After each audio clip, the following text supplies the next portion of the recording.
Nous sommes en République démocratique du Congo, dans le Nord Kivu, tout près de la frontière avec l'Ouganda.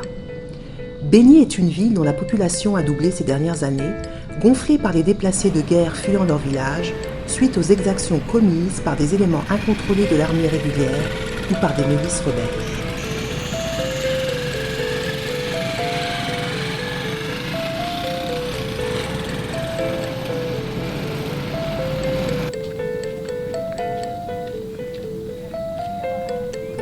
Nous venons visiter la maison Amani, une maison de transit qui accueille les femmes et les filles victimes de violences. Construite en 2013 par Oxfam Québec et son partenaire le collectif des associations féminines, CAF, elle accueille quotidiennement des femmes et des filles de la région qui lui sont référées. Suite à la demande du partenaire CAF pour la sécurité des bénéficiaires qui soient transit au sein de la maison, Amani, il a été demandé à l'organisation Oxfam de mobiliser les fonds complémentaires pour construire les murs. Le mur aura une hauteur de 2,5 mètres et avec un contour de fil barbelé. La maison de transit se trouve dans les quartiers un peu éloignés de la ville de Beni. Et en plus de ça, il y aura un hangar qui servira à la maison de transit comme un atelier d'apprentissage professionnel, notamment à travers une activité de coupe et couture. Il y aura un forage d'eau pour donner de l'eau potable à la maison de transit, mais aussi pour permettre aux partenaires de vendre l'eau à la population environnante, puisqu'il y a un besoin à l'eau potable. Et les revenus permettront aux partenaires de faire la maintenance de certaines activités au sein de la maison de transit. Aujourd'hui, la maison héberge 4 femmes, 2 jeunes filles ainsi que 2 bébés.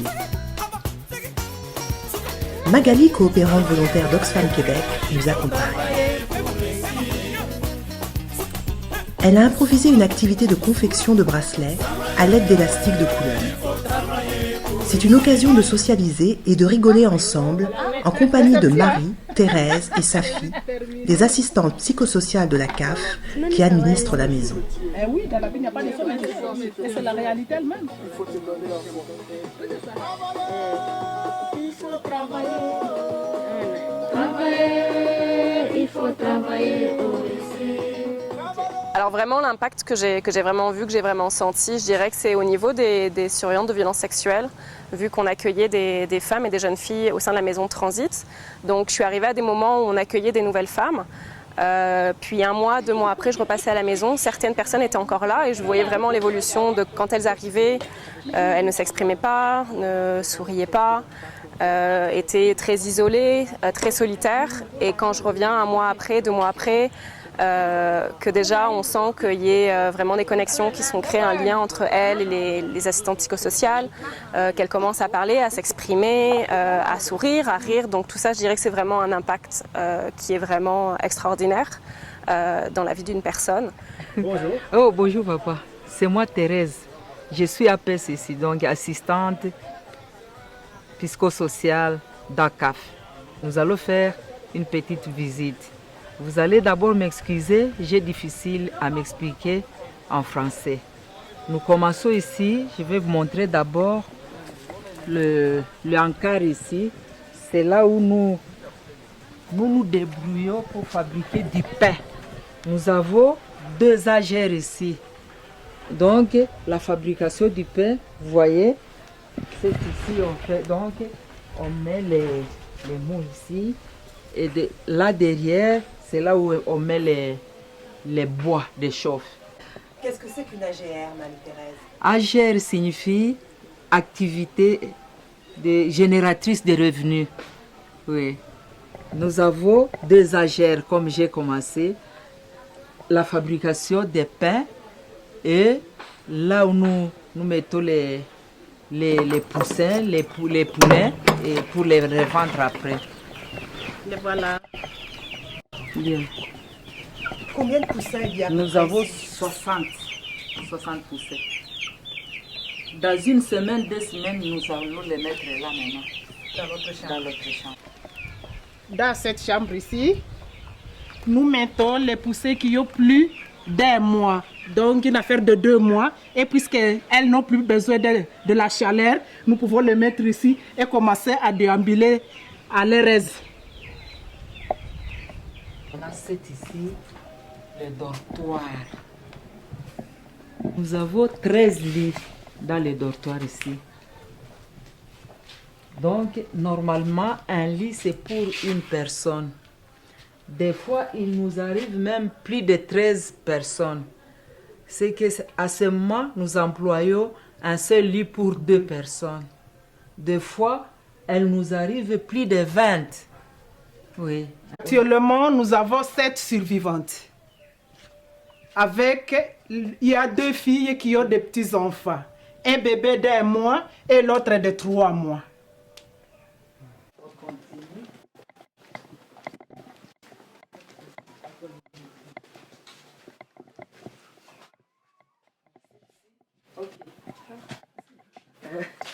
Nous avons ici une table, là où on prend de la nourriture comme nous n'avons pas de réfectoire. Oui, alors des fois, elles viennent prendre la nourriture ici. Surtout le soir. Surtout le soir. Oui. Ah. Et c'est ici, lorsqu'elles viennent de se laver, elles peuvent venir se voir dans le miroir pour voir si vraiment elles s'est bien arrangées, et surtout les cheveux. Ok. Là, c'est l'horaire de repas journalier. C'est ici maintenant la salle d'écoute. Vous pouvez entrer.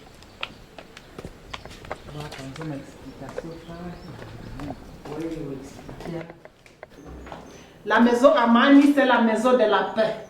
Donc, une fois que vous êtes ici, il faut que vous vous sentez très à l'aise, apaisé vraiment. Nous avons un livre d'or où ils doivent écrire aussi leur nom qu'ils ont passé à la maison Amani. Et aussi, nous avons ici un registre dans lequel maintenant nous reprenons tous les bénéficiaires qui nous ont déjà arrivés à maison Amani. Pour le moment, nous avons 125. Donc, depuis octobre 2013 et jusqu'à janvier 2015, nous venons de recevoir dans la maison Amani 125.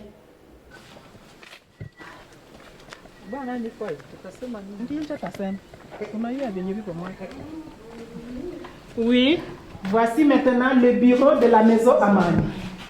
Donc, lorsque un visiteur arrive, nous devons lui présenter cette coordinatrice. Nous pouvons aussi l'appeler coordonnatrice de la maison Amani. Elle s'appelle Safi. Maman Safi.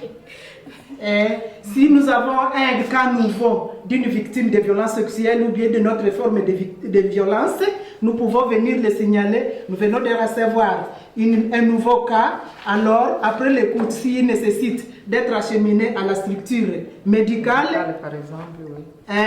Nous devons les former et nous allons là-bas. Si la victime sollicite d'être accompagnée juridiquement, nous devons aussi les former.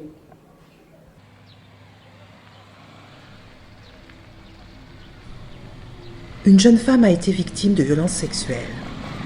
Nous l'appellerons Chantal. En mototaxi, elle se rend dans les locaux de la CAF, qui accueille les femmes violentées et qui les réfère ensuite à différents services ou accompagnements, comme la maison Amani. Chantal est accueillie par Solange, chargée de la protection de la femme et de la petite fille.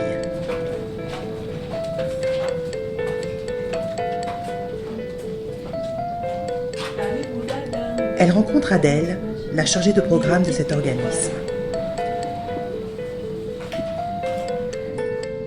Adèle écoutera d'abord son récit et fera une première évaluation de son cas.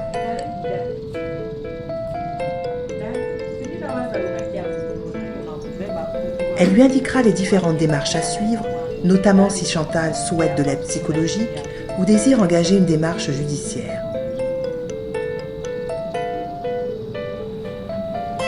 Mais elle doit d'abord se rendre à l'hôpital de Béni, où une clinique a été mise en place pour évaluer son état physique.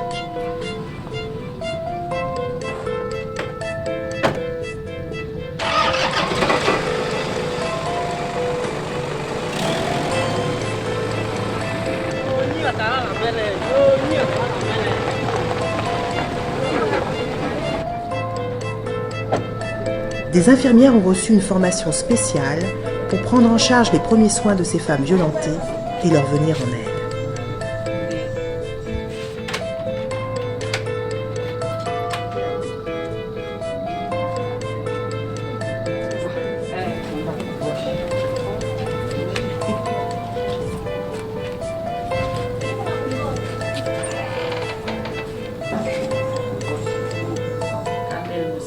Nous la recevons ici dans notre bureau qui est secret.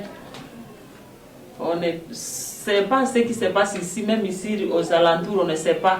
C'est secret, c'est confidentiel.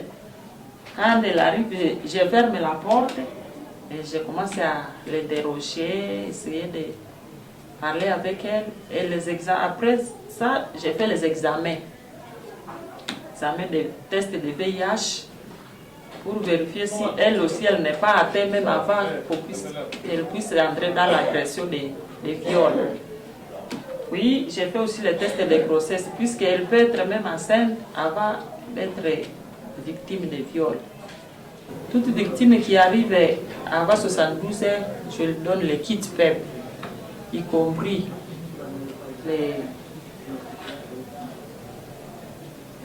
ces médicaments, les pilules du lendemain.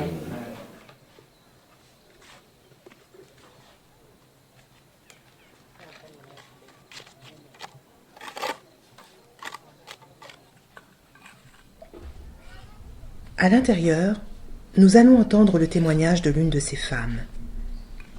Elle a accepté de nous raconter avec Marie les événements qui l'ont conduite à chercher de l'aide à la maison à Mani en novembre dernier.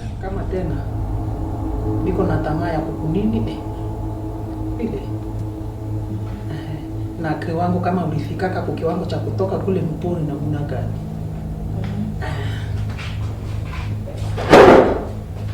Wanje. Sasa tuenda kushamba tukakuta wabandi wakatubeba wakaenda na sisi kwao. Mulikuwa kana nani? Tulikuwa kama na baba. Elle dit qu'elle était partie au champ avec son père. Et là-bas au champ, les milices les avaient rencontrés et elle les avait transportés, elle avec le papa. Sasa tulifikaka banawa babangu na kuniletea bwana.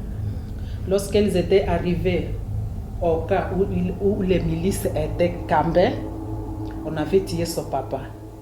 Et elle, on lui avait donné un mari là-bas. Kisha après masiku ilikuwa nakuwa bwana mwingine akuye kutukamata. Malgré qu'on lui avait donné un mari, il y avait aussi d'autres milices qui venaient et s'accoupler. Donc, elle n'était pas femme d'un seul mari. Elle était femme de plusieurs maris. En plus là-bas.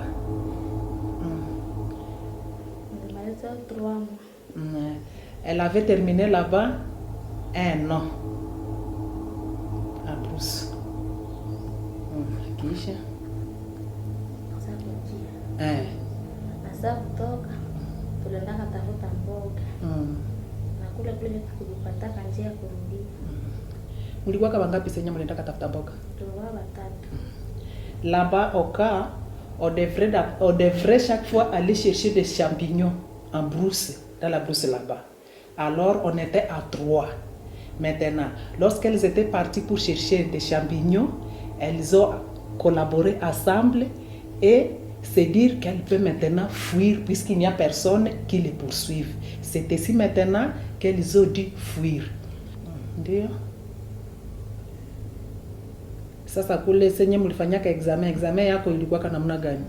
Wananiambia niko bien. Nilikufaka kifua bali paka dawa na leo sisikia tena sana.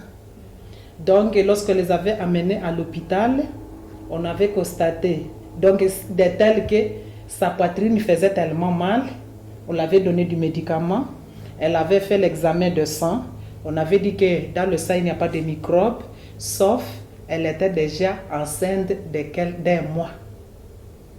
Oui.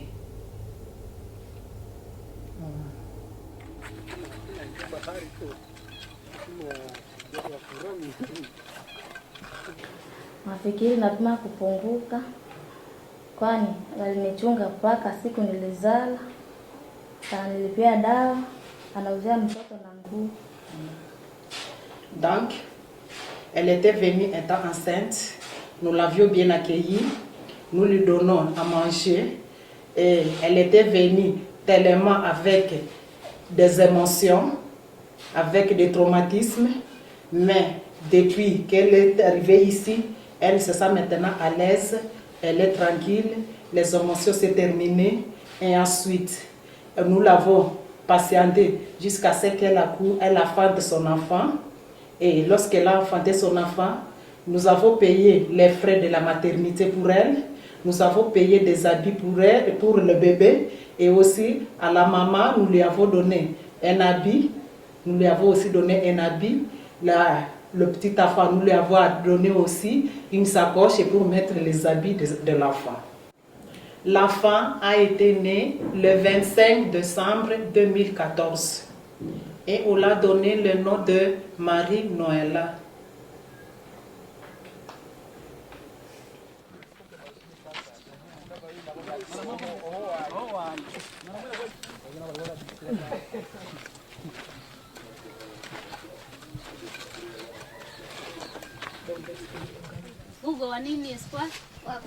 Nicole, la mère d'un bébé de 2 ans, a été accueillie à la maison pendant 4 mois en 2013.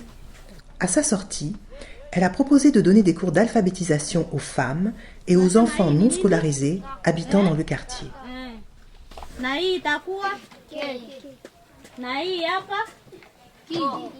Pardon? Ki? Ka? Ke? Ki? Ko? Ku? Ka? Ke? Ki? Ko? Ku? Nani atapim? Twende? Mama 13. Jacques? Ka, ke, ki, ko, ku. Espoir? Ka, ke, ki, ko, ku. Sifa? Turejee huku? Hapa? Ka? Ke? Ki? Nani?